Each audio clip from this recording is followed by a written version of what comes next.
સૌરાષ્ટ્ર તેમજ ગુજરાતનું number 1 ગણાતું Gondal marketing યાર્ડમાં વિવિધ જણસીઓની વિપુલ પ્રમાણમાં આવકને લઈને મોખરે સ્થાન ધરાવે છે.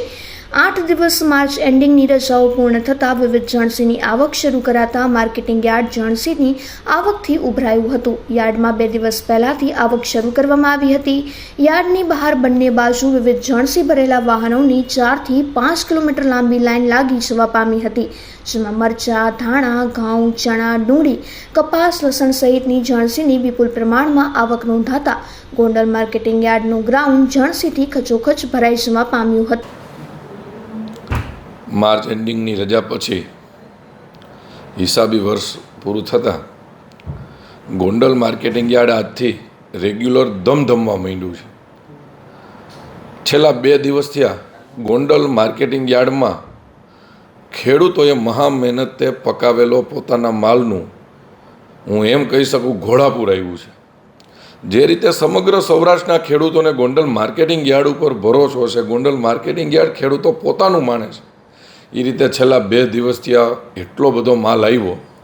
એક જ દિવસની અંદર મરચા 60 થી 65 હજાર ભારી ગોંડલ માર્કેટિંગ યાર્ડમાં આવ્યા. ધાણા 55 થી 60 હજાર ગુણી ધાણા આવ્યા.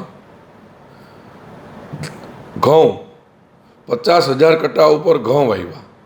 આવી રીતે રેકોર્ડ બ્રેક માલની આવક થઈ.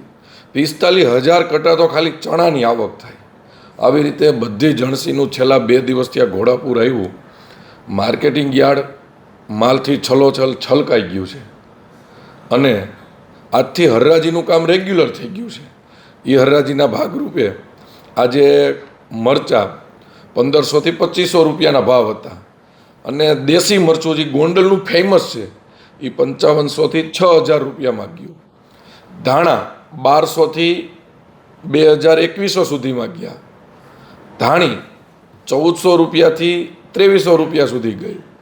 જ્યારે ઘઉં 470 રૂપિયાથી 651 રૂપિયા સુધી ગયા.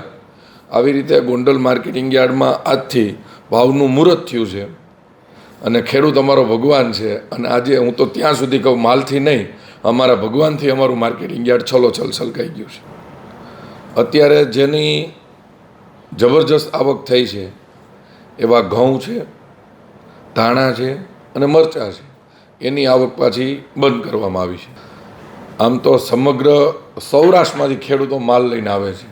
પછી ભાવનગર હોય, જામનગર હોય, સુરેન્દ્રનગર હોય, મોરબી હોય, રાજકોટ હોય, પોરબંદર હોય કે દેવભૂમિ દ્વારકા હોય, બધેથી ખેડૂતો પોતાનો માલ લઈ અને ગોંડલ માર્કેટિંગ યાર્ડમાં વેચવા આવે છે.